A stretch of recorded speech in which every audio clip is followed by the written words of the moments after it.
जोहार, नमस्कार। आप सीधे देख रहे हैं घाटशिला उपचुनाव घाटशिला से। मेरे साथ हैं झारखंडी लोकतांत्रिक क्रांतिकारी मोर्चा के उम्मीदवार रामदास मुर्मू जी। यही जो शख्स को आप देख रहे हैं, यही है रामदास मुर्मू जी। रामदास मुर्मू कौन है, ये आप लोग को जानना जरूरी है। रामदास मुर्मू एक बहुत ही निर्धन परिवार से, इनका आज हम दौरा कर रहे थे, इनका जो पंचायत पड़ता है उस पंचायत में हमारा दौरा था। सौभाग्य ये हुआ कि इनका घर हमें जाना हुआ। इनके घर गए, इनके घर में माता जी मिली, माता जी से भी बहुत सारी बातें हुई। तो एक बहुत ही निर्धन परिवार से, इनका कोई पॉलिटिकल बैकग्राउंड नहीं है। मतलब कहिएगा तो जयराम कुमार महतो जी जो डुमरी विधायक है और हमारे जेलकेम पार्टी के जो केंद्रीय अध्यक्ष हैं, उन्होंने समझिए कि कोयले में से हीरा ढूंढ के निकाले। एक ऐसे प्रत्याशी, ज़्यादातर इनके घर के आसपास में इनके इतना क्वालिफाइड कोई बंदा नहीं है, कोई लड़का नहीं है। समझिए ये MSc प्लस BEd किए हुए, सबसे लगभग अगर देखा जाए तो एक प्रत्याशी शायद छोड़ के सबसे ज़्यादा क्वालिफाइड अगर कोई प्रत्याशी हमारा है तो जेलकेम पार्टी से।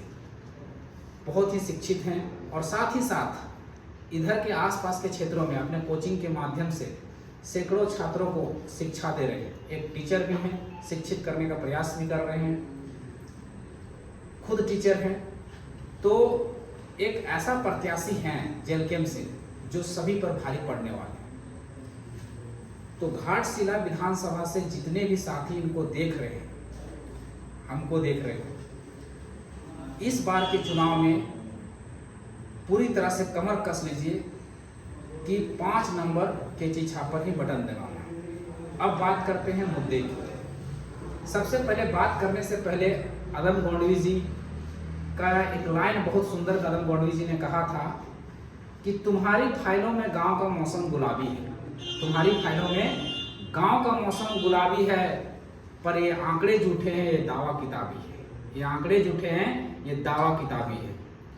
जो उलझ कर रह गई है सरकारों की फाइलों की जाल में, गौर से सुनिएगा इस लाइन को, जो उलझ कर रह गई है सरकारों की फाइलों की जाल में, वो रोशनी गांव तक आएगी कितने साल में, वो रोशनी गांव तक आएगी कितने साल में। मतलब इसका भावार्थ, इसका अर्थ समझिएगा। वो कहना चाह रहे हैं कि सरकार का जो काम है वो हमेशा कहती है कि पूरा जो राज्य है वो गुलाबी गुलाबी है, यहाँ ना किसी तरह का दुख है, ना किसी तरह का संकट है, किसी भी तरह का कोई परेशानी आम जनता को नहीं है।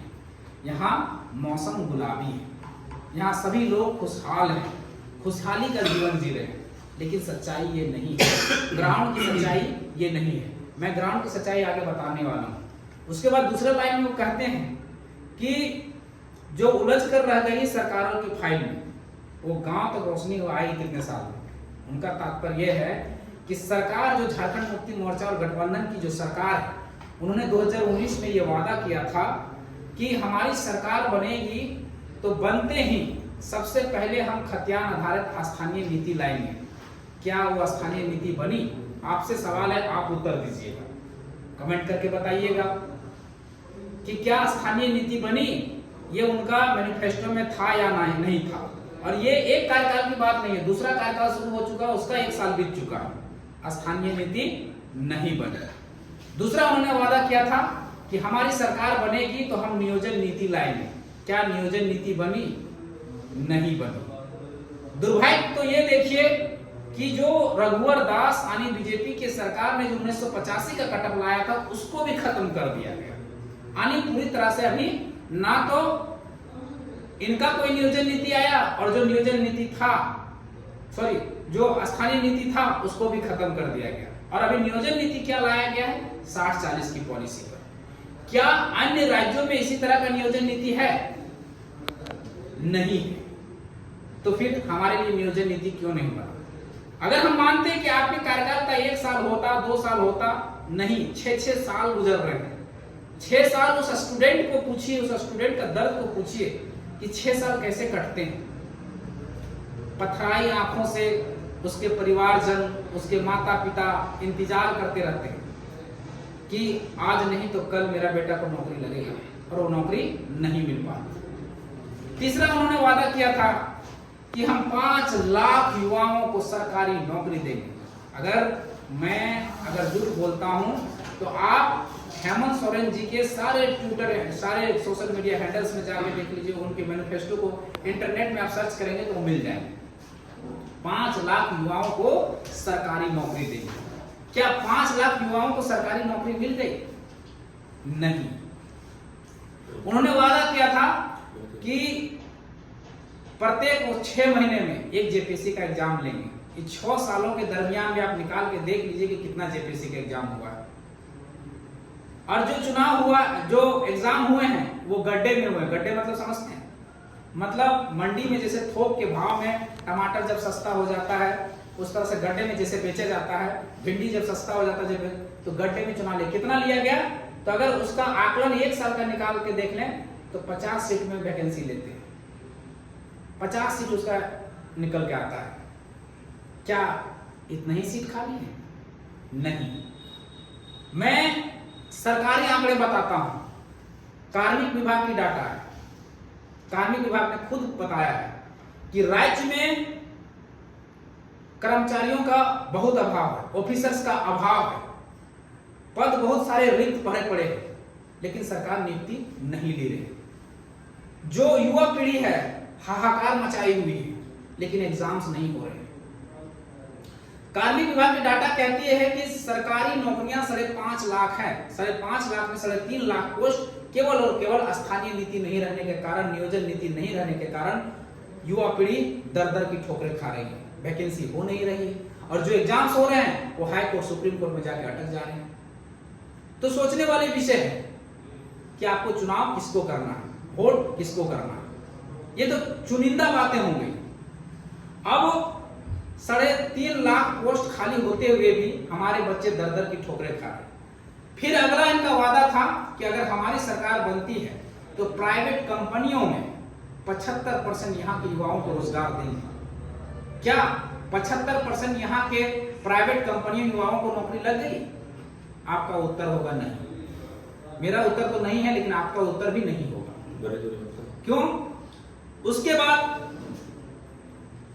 बेरोजगारी भत्ता का वादा किए थे कि जो ग्रेजुएशन पास रहेगा, जो पीजी पास रहेगा, उसको 5,000 7,000 हम बेरोजगारी भत्ता देंगे। क्या युवाओं को बेरोजगारी भत्ता मिली? एक बार भी मिली? नहीं मिली। फिर क्यों हम उसको चुन रहे हैं?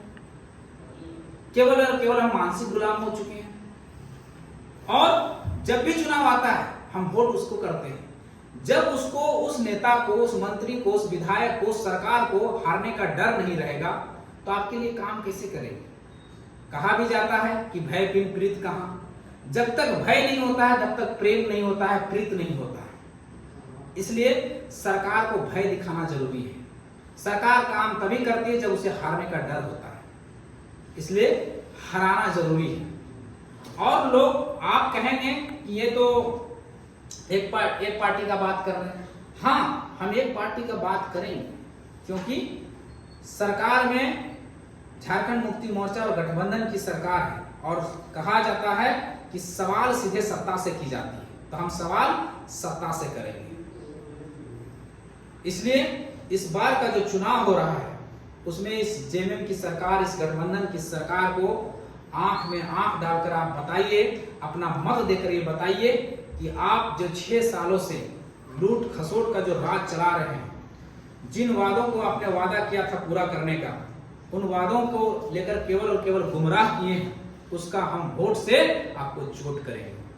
और हमारे जो प्रत्याशी हैं रामदास मुर्मू जी, जो एक शिक्षित युवा हैं, कर्मठ हैं, ईमानदार हैं, पढ़े लिखे हैं, सबसे ज्यादा क्वालिफाइड हैं और सबसे तेज तरार युवा है।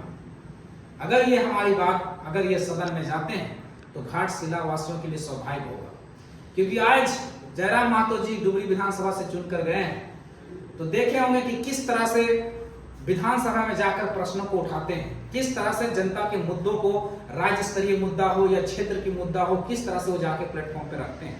आप सभी ने देखा होगा सोशल मीडिया के माध्यम से। अगर रामदास मुर्मू भी अगर जीत के जाते हैं तो उसी तरह का दहाड़ेंगे सदन में। और हमें पूरा 1 मिनट मिलता है बोलने के लिए हमारे विधायक को। 1 मिनट में 25 सालों के झारखंड में जो क्वेश्चन अराइज नहीं हो पाया था, जो विधानसभा में उठ नहीं पाया था, उसने डुमरी विधायक जी ने पूरा क्वेश्चन को उठाने का काम किया। अगर हमारा प्रत्याशी जीत के जाते हैं और 1 मिनट और मिलता है हमें, तो हमारे पास 2 मिनट हो जाएगा। यानी एक सत्र में अगर हम 22 मिनट, 30 दिनों का सत्र चला बजट का, 30 दिनों का रहा, जिसमें से 22 दिन ही सत्र चले, यानी 22 मिनट मिले। उन 22 मिनट में डुमरी विधायक जी ने ऐसा कोई नहीं प्रश्न था जिसको उन्होंने छोड़ा। सभी राज्य स्तरीय मुद्दा, चाहे स्थानीय नीति की बात हो, नियोजन नीति की बात हो, विस्थापन की बात हो, खनन की बात हो, चाहे 75% नौकरी देने की बात हो, बेरोजगारी हो, पलायन हो, सभी मुद्दों को वहां पर सदन पर जाकर उठाया। और अगर हमारे रामदास मुर्मू जी को अगर मौका मिलता है तो ये भी वही काम करेंगे। और आप लोगों ने देखा होगा, हमारी पार्टी की हमेशा से घोषणा रही है कि हमारे पास से कोई भी विधायक बनेगा वो अपना सैलरी का 75% दान करेगा। डुमरी विधायक जी ने दिखा दिया इसका एग्जाम्पल होके। कई छात्रों को हम लोगों ने लैपटॉप दिए, कई छात्रों को हम लोगों ने टैबलेट दिए, वही 75% की सैलरी से। अभी आप लोगों ने देखा होगा कि ओलंपियाड के छात्रों को हम लोगों ने उनको डोनेट किया उस राशि को। उसके बाद सूर्य हंसदा जी का डेथ हुआ, उनका जो स्कूल चल रहा था निःशुल्क सेवा में, उनको हम लोगों ने वही सैलरी से 75% डोनेट करके राशन देने का काम किया। वहां भी हमारे सैकड़ों छात्र शिक्षित हो रहे हैं। बस रामदास मुर्मू जी भी वही काम करेंगे अगर घाटशिला विधानसभा से जीत कर जाते हैं। क्या काम करेंगे? ये भी टीचर हैं, ये बखूबी जानते हैं, खुद स्टूडेंट रहे हैं, अभी भी स्टूडेंट हैं, इनको पता है कि किस तरह का संघर्ष स्टूडेंट लाइफ में होता है। तो ये भी निःशुल्क जो है अपना 75% डोनेट करेंगे। और जो लाइब्रेरी की हम लोग को घोषणा है कि लाइब्रेरी होगा, हम लोग को निःशुल्क कोचिंग क्लासेस होगा, वो सब शुरू करने का काम और बिल्कुल देते भी हैं अभी भी। तो इसलिए रामदास मुर्मू सबसे बेस्ट अभी जो प्रत्याशी जितना है, 13 प्रत्याशी में टोटल 16 प्रत्याशी ने नामांकन किया, 3 ने वापस लिया। उसके बाद आज फिर एक व्यक्ति ये कर गए, तो बचे 13 प्रत्याशियों में सबसे बेहतर प्रत्याशी रामदास मुर्मू है, जो झारखंडी लोकतांत्रिक क्रांतिकारी मोर्चा के प्रत्याशी यानी जेएलकेएम का प्रत्याशी हैं। तो इनका क्रमांक संख्या 5 और चुनाव चिन्ह कैंची छाप है। और बहुत सारे मुद्दे हैं बात करने के लिए। अभी तो इनके वादे 56 वादा झारखंड मुक्ति मोर्चा की जो सरकार बनी है, जो हेमंत सोरेन की सरकार, जो गठबंधन की सरकार बनी है, उन्होंने 56 वादे किए थे, पूरी हमें याद है और हर वादा हमें याद है। लेकिन चूंकि ये रात्रि का समय है, लंबा हो जाएगा, लेकिन फिर भी 2-3 वादे हम बता देते हैं। एक वादा उनका ये भी था कि अगर हमारी सरकार बनती है तो 25 करोड़ तक का जो टेंडर होगा वो यहाँ के झारखंडी स्थानीय को दिया जाएगा। आप एक बात बता दीजिए, एक उदाहरण आप हमको पूरा 6 साल का कार्यकाल में दिखा दीजिए जो एक झारखंडी को ये 25 करोड़ रुपए का टेंडर मिला होगा। इसकी देखिए किस तरह का सिस्टम को सेट किया गया यहाँ के लोगों को मारने के लिए। अभी क्या कर दिया जाए, 2-4 टेंडर को एक साथ अटैच कर दिया है, उस टेंडर को 40, 45, 50 करोड़ का टेंडर बना दिया जा रहा है। उससे क्या हो रहा है, हमारे झारखंड के लोगों के पास उतना पूंजी नहीं, उतना पैसा नहीं, वो लगा नहीं पाते, सारा टेंडर बाहर के लोग लेके चले जाते। खुद हम लोग डुमरी विधानसभा में ऐसे चीजें देख रहे हैं कि बाहर के लोग लेके चले जाते। क्यों?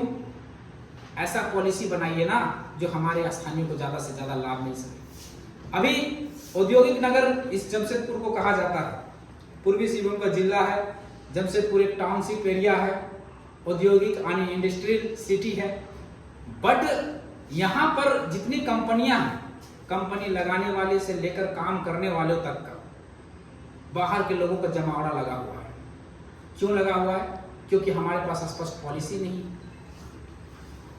स्पष्ट पॉलिसी नहीं रहने के कारण बाहर के लोग आ रहे हैं, सारी नौकरियां ले जा रहे हैं। क्या हम इतने भी गिर गए हैं कि हम 12,000, 20,000, 25,000, 40,000 तक की नौकरियां नहीं कर सकते हैं अपने यहाँ?